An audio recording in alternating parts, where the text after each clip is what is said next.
মনে রেখো একটা কথা, যেদিন তোমার বিবাহ হবে সেদিন থেকে তুমি তোমার মাকে আর ভালোবাসতে পারবে না। যেদিন বউ বাড়িতে আসবে সেদিনই তোমার মাকে আর তুমি ভালোবাসতে পারবে না। পরিস্থিতি তোমার উল্টে যাবে। দিন যত যাবে পরিবেশ তত জটিল হবে। এক সময়ে মনে হবে এই মাটির উপরে সবচেয়ে বড় শত্রু আমার মা। আর তোমার মা যা বলে সবই উল্টা কথা বলে, উল্টা বলে, এ কথাও ঠিক। আরে টাকা দিয়েছো তুমি ফল খেতে, টাকাটি তোমার মা তোমার বড় বোনকে দিয়ে পাঠিয়ে দিয়েছে। মা সেদিন যে টাকা দিলাম, ও টাকা খরচ হয়ে গেছে, কি করলেন? টাকা তোর বড় বোনকে দিয়ে দিয়েছি। আরে আমি আপনাকে ফল খেতে দিলাম, টাকা দিলাম ফল খাওয়ার জন্য, আর আপনি টাকা দিয়ে দিলেন মানে? অবাক। আপনার ছেলে আর আপনার বড় ভাইয়ের বড় বোনের ছেলে এক জায়গাতে খেতে বসেছে, তো আপনার মা বড় মাছের টুকরা আপনার বোনের ছেলের পাতায় তুলে দিয়েছে। এইটা আপনার বউ দেখেছে এইবার রাতে, হ্যাঁ তোমার মা এরকম, তোমার মা তোমার বোনের ছেলেকে ভালোবাসে। আমি রান্না করলাম কষ্ট করে, বড় মাছের টুকরাটা তোমার বোনের ছেলেকে দিয়ে দিল, আমি এগুলো সহ্য করতে পারি না। কত কি! আপনি সন্ধ্যায় এসে দেখছেন আপনার মা বিছানে পেশাব করেছে, উঠতে পারে না, বিছান গন্ধ করছে। আপনি বলছেন, হ্যাঁ তুমি আমার মায়ের বিছানা পরিষ্কার করনি, আমার মায়ের চাদরটা ধুয়ে দাওনি। তখন আপনার বউ বলছে, তোমার মাকে তুমি দেখো, তোমার মায়ের বিছানা তুমি পুরো পরিষ্কার করো। ওই ঘরে ঢুকলে তোমার মা আমাকে অকথ্য ভাষায় গালি দেয়, আমি তোমার মাকে দেখবো মানে? আপনার মা অকথ্য ভাষায় গালি দেয়, এ কথাও ঠিক। নেন এবার কি করবেন?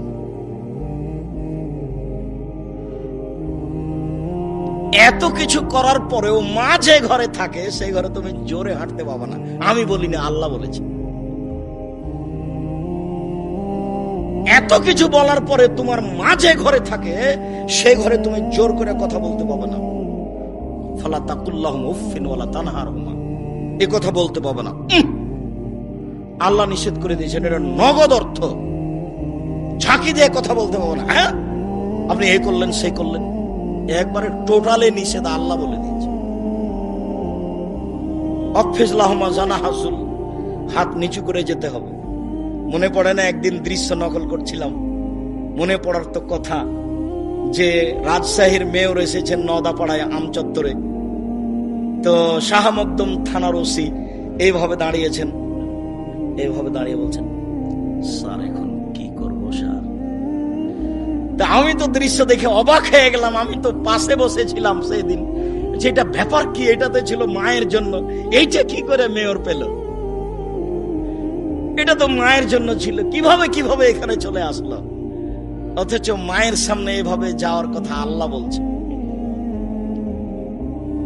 আবার বলছেন শেষের দিকে, অকুল রব্বির হামুমা কামা রাব্বায়ানি সগীরা, হে আল্লাহ তুমি আমার পিতা মাতাকে ওইভাবে দেখো বাল্য অবস্থায় আমাকে যেভাবে দেখেছিল, যার কারণে আপনাকে আমি সালাতের শেষে সালাম ফিরার পূর্বে একটা দোয়া পড়ার জন্য পরামর্শ দিয়েছি, মনে আছে কি?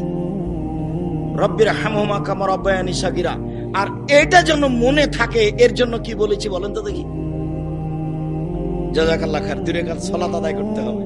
2 রাকাত সালাত আদায় করে আল্লাহকে বলতে হবে, আল্লাহ তুমি আমাকে এই দোয়াটা বলার তৌফিক দান করো, আমি যেন না ভুলি।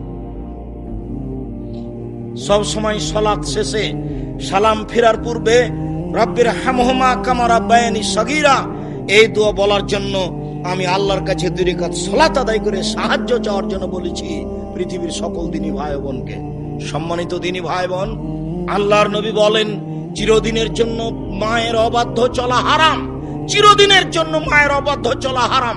এই বেটা শোনো, আরো তোমাকে সতর্কতার সাথে বলছি, তুমি বারবার পেশাব করছো, তুমি বারবার পেশাব করছিলে বিছানে, তখন তোমার মায়ের জন্য একটা জায়েজ ছিল একটু হাসি মুখে আঘাত করা। এই অত পেশাব করিস কেন রে, এইটা তোমার জন্য জায়েজ ছিল। এখন তোমার মা তোমার কোলে, তোমার মাকে তুমি এইভাবে বলতে পারো না, কি যে করি, এত পেশাব কেমনে পরিষ্কার করি, হ্যাঁ কি যে করি, যখন তখন পেশাব করছে, এরকম কথা বলার সুযোগ নেই। একদিন তুমি ছিলে তোমার মায়ের কোলে, এখন তোমার মা তোমার কোলে, গোসল দেওয়া তুমি, কাপড় পরাবা তুমি, কাঁধে করে মেডিকেল নিয়ে যাবা তুমি, কাপড় পরিবর্তন করে দেবা তুমি, তোমার মায়ের সবকিছু তুমি করবা। আল্লাহ তাআলা চিরদিনের জন্য মায়ের অবাধ্য চলা হারাম করে দিয়েছেন। 2 ওয়াদাল বানাত, মেয়েকে মাটিতে পুঁতে দেওয়া চিরদিনের জন্য হারাম। অমানওয়াহাতিন, কৃপণতা চিরদিনের জন্য হারাম। বক্তব্য যখন দিচ্ছিলাম ইবাদতের জগতে সবচেয়ে শক্তিশালী ইবাদত দান, তখন মনে মনে ভেবেছিলেন যে 10 টাকা দিয়ে যাব, এখন এটা কেটে গেছে, তার মানে কৃপণতা ধরে নিয়েছে। কৃপণতা চিরদিনের জন্য হারাম। অত্র বুখারী মুসলিমের হাদিসে 3টে জিনিসকে হারাম করা হয়েছে, হারাম শব্দ উল্লেখ করা হয়েছে। 1 পিতামাতার অবাধ্য চলা, 2 মেয়েকে মাটিতে পুঁতে দেওয়া, 3 কৃপণতা করা। কায়েস ইবনে আসিম রাদিয়াল্লাহু তাআলা আনহু বলেন, আল্লাহর নবীর কাছে এসে, ইয়া রাসূলুল্লাহ, ইন্নী ওয়াআতু সামানিয়া বানাতিন লি, আমার 8টি মেয়েকে আমি নিজে হাতে মাটিতে পুঁতে দিয়েছি। ও তার 8টি মেয়েকে নিজে হাতে মাটিতে পুঁতে দিয়েছে। সম্মানিত দিনী ভাই বোন, বিবরণে বোঝা যায় জাহেলিয়াতের যুগে মেয়েদেরকে মাটিতে পুঁতে দেওয়া হতো। সংক্ষিপ্ত বিবরণে মেয়েদেরকে সমাজে দাম দেওয়া হতো না। হিন্দুরা মেয়েদের সমাজে দাম দেয় না, আজও হিন্দুরা মেয়েকে জমি দেয় না। বোকা শ্রেণীর কিছু মহিলা আপত্তি তুলেছে, মেয়ে পাবে 1 ভাগ আর ছেলে পাবে 2 ভাগ। এটা তো আমাদের সাথে অন্যায় হয়েছে। ও তো আসলে বুঝতে পারেনি আমার কেন 1 ভাগ, ভাইয়ের কেন 2 ভাগ। আরে শোনো শোনো, তোমার হলো 1 ভাগ আর তোমার স্বামীর হলো 2 ভাগ, এখন হলো 3 ভাগ। দেখো ঠিকই আছে, তোমার ভাইয়ের হলো 2 ভাগ আর তোমার ভাবির হলো 1 ভাগ, দেখো এখন ঠিকই আছে। বুঝা যায়নি মনে হয়। আরো জরুরি কথা যে তোমার বাপ মারা গেছে, তোমার বাপের যত বন্ধু বান্ধব আত্মীয় স্বজন ছিল এখন সব তোমার ভাইয়ের বাড়িতে আসবে, কেউ যাবে না তোমার বাড়িতে। তাহলে তোমার বাপের উত্তরাধিকারের হিসাবে খরচ তোমার বেশি না তোমার ভাইয়ের বেশি? ভাইয়ের বেশি। আবারও শুনে রেখো, কোনো কারণবশত যদি তোমার তালাক হয়ে যায় বা স্বামী মারা যায়, তাহলে তুমি এই বাসা থেকে ব্যাক করে ফিরে কোথায় যাবা? ভাইয়ের বাসায় যাবা। তাহলে তোমার ভাইয়ের জমি জায়গা কম হতে হবে না বেশি হতে হবে? আল্লাহ 3 ভাগের 1 ভাগ মেয়েকে দিয়েছেন, 2 ভাগ ছেলেকে দিয়েছেন, এটা অন্যায় নয়। হিন্দুরা মেয়েদেরকে কিছুই দেয়নি, আজও দেয়নি। সতীদাহ তো বহু দূরের কথা, স্বামীর সাথে জীবন্ত জ্বলে যেতে হবে আগুনে, এটা তো ভাবাই যায় না। আজও বহু প্রথা আছে হিন্দুদের মাঝে, যদি স্বামী মারা যায় তাহলে তাকে একটা নির্ধারিত গাছের নিচে দিয়ে নিয়ে গিয়ে যেমন ভাবে পাঁঠাকে বলি দেওয়া হয় তেমন ভাবে মেয়েকে জীবিত হত্যা করা হয় এখন হিন্দুদের কাছে। আর ইহুদি খ্রিস্টানদের কাছে মেয়েদের কোনো দাম নেই। ইহুদি খ্রিস্টানেরা আজও ওই মেয়েকে বাড়িতে রেখে দিতে পারে, ওই মেয়ের বিবাহ দেওয়ার প্রয়োজন নেই। আজও তার জমি জায়গা হিস দিতে হবে, এটা তারা হিসাব করেনি। আজও তাদের নীতি আছে যে মেয়ে মানুষ, মানুষ কি প্রাণী আছে তার ভিতর, প্রাণ আছে কিনা ও মানুষ কিনা এটা সন্দেহ।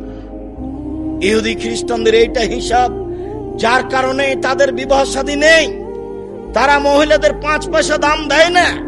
সম্মানিত দিনী ভাই বোন, মহান আল্লাহ নারীদের অনেক মর্যাদা উল্লেখ করেছেন। যে যেখানে আছেন অল্প সময় খেয়াল করবেন, আমি আপনাকে কয়েকটি আয়াত, কয়েকটি হাদিস পেশ করে নারীদের মর্যাদা উল্লেখ করছি। এই ছেলে, কিছুক্ষণ অপেক্ষা করো। আপনারা যে যেখানে আছেন কিছুক্ষণ সময় কষ্ট করে হলেও দাঁড়িয়ে থাকবেন। আমাকে দেখতে পান আর না পান, চিরদিন এই গতি আসবে না। আর আমি বছরে 5টা 7টা জালসায় আপনাদের বগুড়ায় আসব, এই নীতিও বন্ধ করেছি। সম্ভবপর চেষ্টা চালিয়ে যাব একদিন একটা জেলায় যাওয়ার। সেই গতিতে প্রোগ্রাম করতে আমি আর চাচ্ছি না। যেই গতিতে একদিন ছিলাম, বগুড়া থেকে জালসুখা থেকে পায়ে হেঁটে নাংলু চলে যাব, এটাই ছিল আমার কাছে স্বাভাবিক ব্যাপার। পায়ে হেঁটে চলে যাব আরো কোন কোন পথ। সারা বগুড়ার প্রত্যেকটা গ্রামে, প্রায় গ্রামে আমার ঘোরা আছে, জানা আছে। বগুড়ার প্রতিটা পরিবারের সাথে আমি মিশে আছি। বগুড়া জেলাতে আমার বক্তব্যের সূচনা, যারা সূচনায় ছিলেন তারা আজও অনেকে আছেন। সূচনায় থাকার একজন চলে গেছেন দুনিয়া থেকে, সেটা হচ্ছে বীরকুষ্টিয়ার আনসার মাস্টার। আনসার মাস্টারের জন্য দোয়া করি, আল্লাহ তার কবরকে প্রশস্ত করুক, কবরকে আলোকিত করুক, আল্লাহ তাকে মাফ করুক। আপনার নাংলুর ওবায়দুল মাস্টারও যারা খুব সাথে থাকতেন তার মধ্যেকার, আর আপনার এই বাগবাড়ি নসিপুরের গোলাম রব্বানির কয়েক ভাই তো আছেই, তারা তো সব সময় থাকতেন। আর আরো আপনার গাবতলির অনেকেই, বগুড়ার প্রত্যেকটা গ্রামের সাথে আমি খুব মিশে আছি।